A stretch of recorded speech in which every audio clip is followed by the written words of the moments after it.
With week 10 of the NFL season already underway, the Carolina Panthers are due to open up Sunday morning with a matchup in Germany, facing off against one of its former. Want to find out who it is and how and what our keys to success need to be in Germany? Stay tuned to find out on Growlin' and Prowlin'.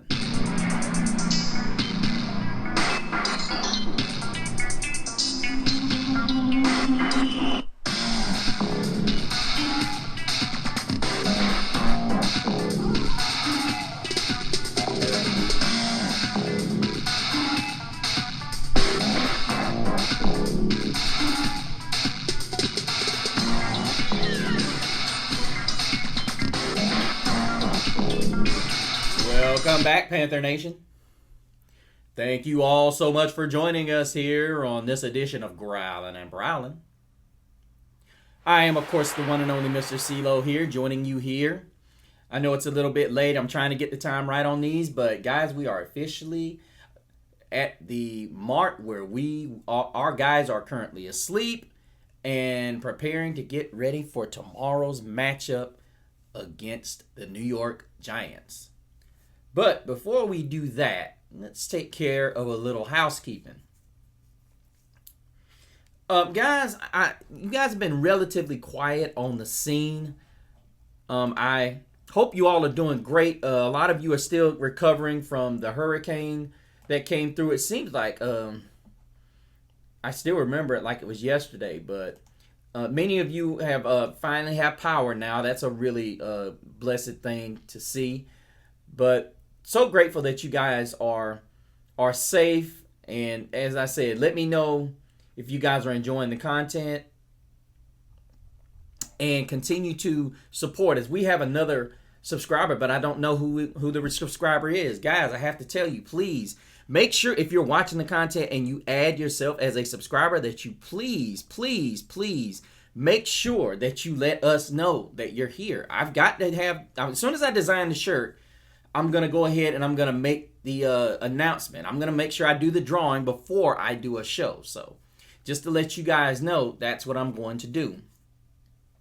Anyhow, as we're doing this, let us look and get started on what we got going on tomorrow, which is the Carolina Panthers are now international. The question is, are they going to put on a show? Well, we did get some good news today. Well, not necessarily today, but we've got some good news this week. As many of you know, Jonathan Brooks, the second-round pick out of Texas, was activated. As you guys also know, that Chuba Hubbard got a nice little extension. So, yeah, he's definitely going to be running with a sense of purpose tomorrow. But we also find out that DJ Wanham will be returning and making his debut. Now, he may be on a pitch count. We don't know yet. There's no talk that he is. There's a lot of talk that he's not even going to be starting. So I would imagine that's what that's going to be as it all rolls down. But as far as inactives, of course, Adam Thielen is still inactive. We don't have Ike Ekwonu. So that means we'll have Brady Christensen kicking out, and I believe Cade Mays is going to play center. So, looking at this defense that the New York Giants have, it's not going to be a picnic. And Brian Burns is going to be playing with a sense of urgency and a sense of with his hair on fire. And Panther Nation, there's a lot of you that are going to regret what you said about this guy, because many of you were like, oh, he's overpaid and he's this, that, and the other. I think, if I recall correctly, he's got 5 sacks and he's one of the league leaders in pressures. And then you pair him with Dexter Lawrence. Now, this is not a knock on Derek Brown, but Derek Brown is more of a very good run stopper. Now, he has the ability to get sacks, but a lot of it is the teams pay so much attention to him when it comes to keeping him out of the backfield. He's pretty much not going to be able to make a lot of tackles in the backfield. Now, there were times last year, guys, there were times that teams that just made the huge mistake of saying,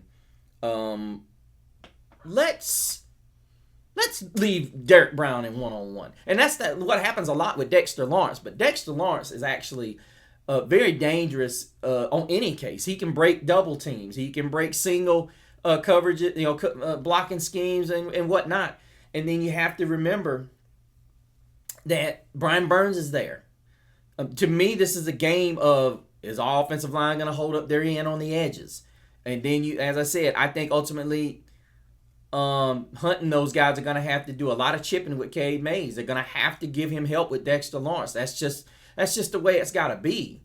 Wherever he goes, there has to be assignments. They're going to have to be pointing it out. Where is he? Where is he on the field?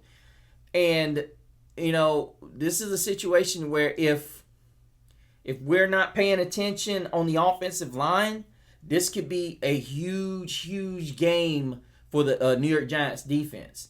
And as I said, Bryce's confidence is coming back because he's becoming comfortable with stepping up in the pocket. I don't know if we want to do that this week, and I think Dave Canellis needs to set it up as such. It doesn't need to be a situation where he's attempting to have a lot of passes being thrown in this game. But let's go to the offensive side anyway. When you look at what the Panthers have been doing well, which is running the football and feeding off of what the opposing defenses are able to give them, I think ultimately this defense, you can run on the Giants defense. Ultimately, it's going to be a situation where I think Canellis is going to have to be extremely creative. And it would be great if we saw more of what I like to call the duo. And what I mean is possibly having Brooks and Hubbard on the field at the same time. I think that needs to be something that needs to be possibly explored or even discussed. When you put two guys like that on the field at the same time, it creates mismatches. And I think ultimately you have to create as many opportunities as you possibly can. This is not a situation where you're saying, okay, we're not going to do it this way. We're going to do it that way. No, the reality of it is you have to create as many mismatches and opportunities as you possibly can, especially when you're looking around and you're seeing that you don't have nearly as many playmakers as the other team does. Now, Malik Neighbors is probably he and Chuba Hubbard are probably the two guys on this field that have probably the most athletic ability that you when you put them together. The one thing I would like to see is stop making Bryce a pocket passer. He's got mobility. I get it. He's not somebody you want to run the football and you not encourage him to run the football, but the reality of it is he can do it. And as I said, I'm looking here, and Tommy Tremble is questionable for the game tomorrow. And you got Leggett, Moore, Coker, and Devin Tompkins they only have 4 receivers on this roster, guys. So I imagine we won't see a whole lot of 3 wide receiver sets. I would imagine we're going to see a lot more 2 tight end sets, which it's encouraging, and possibly 2 back sets. That would be very encouraging as well. But as I said, they say DJ Wanham is not in the starting lineup, but according to the report, I'm seeing that he is starting along with Jadeveon Clowney, but he also has a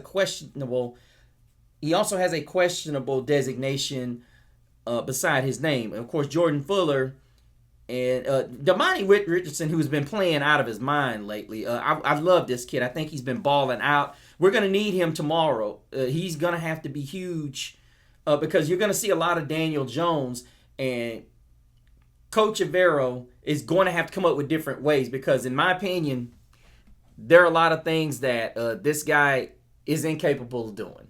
I'm sorry. But looking back at the offensive side of the ball, we're going to have to challenge the Giants secondary. That is ultimately what is going to have to happen if we're going to win this game. But it's difficult to do that, especially with the way this team gets to the quarterback. They're going to have to slow Brian Burns down. They're going to have to make this defensive front, which is really exceptional, guys. I'm telling you, the Giants may be 2-7, but like us, they have a lot of positions where they're pretty good, and defensive line is where they're very good at. And when they're at their best, they're getting all kinds of pressure, and that is not what you want. It's a good thing that we're not having to deal with Kayvon Thibodeau. Because, I mean, guys, we had to deal with him, Dexter Lawrence, and Brian Burns. This is going to be a long day. But as I said, there are some weaknesses on this team. Now, Azeez Ojulari is a very good linebacker. I mean, then you got to throw in nickelback Drew Phillips and cornerback Deonte Banks. This is going to be a situation where we're going to have to pick and choose. This is going to be, it probably end up being a game considering we don't have our best lineman up to bat. Now, I will say this, being that Brady Christensen is such a good piece to this offensive line, I'm going to go ahead and I'm going to say him being in the lineup would be great, but if Ike Ekwonu was also playing at the left tackle position. Like I said, we got Taylor Moton back, and of course, we got Robert Hunt and Damian Lewis in the middle. But I think ultimately what's going to happen, we're going to have to chip on that side with Brady Christensen playing at the left tackle position and Cade Mays also playing in the center. But we're going to have to do different things. And we're definitely going to have to do different things to be able to run the football because this front seven is really good. And unless Bryce is willing to take some shots down the field, we're going to have to open them up. And it's going to be tough to take shots because ultimately we've got to establish the run somehow. We're going to have to establish the run. And it's good, and it's tough against these guys between Dexter Lawrence and Brian Burns, as I said.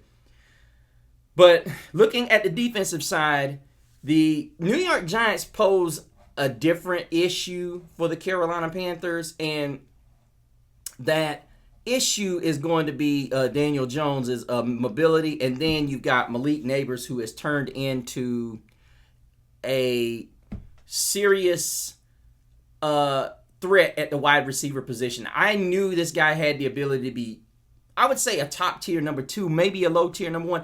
I didn't think he was going to kick the door in and already be that dude. I didn't think he was going to be that good already. He is already a guy he's already a force to be reckoned with in the National Football League.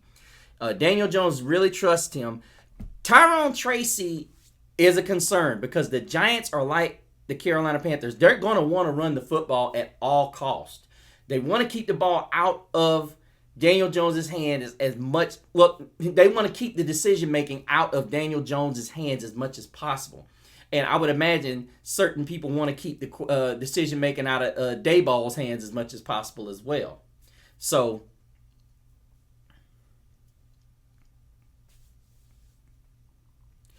when you'll put that together along with the fact that the Carolina Panthers they've gotten better. They're not horrible as they were at one time running the football, but the truth of the matter is there's still issues within the Panthers stopping the run.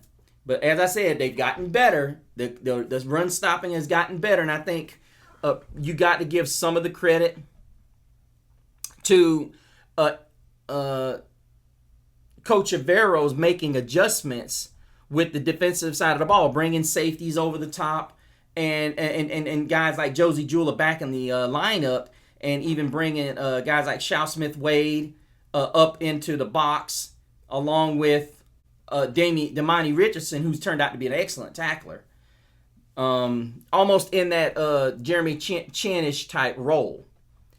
But as far as the way I see this game lurking, I don't want to be negative, especially coming off of really good performances that the Panthers have had, because I don't really have a lot of say-so about the Daniel Jones. Daniel Jones' mobility is the only thing that concerns me, and our lack of getting to the quarterback. I will say this, if the Panthers can get 70 to 80 yards out of Chuba Hubbard, and we can get anywhere from 3 to 4 sacks, this game will be ours. But the way I see this game going, I see it as the Giants are going to assert to the running game. Our game breaks down, and I think we end up losing this game. Now, I could be wrong, but I think ultimately the way you beat the Giants is running the football, Adam, and with Cade Mays at the center position instead of Brady Christensen.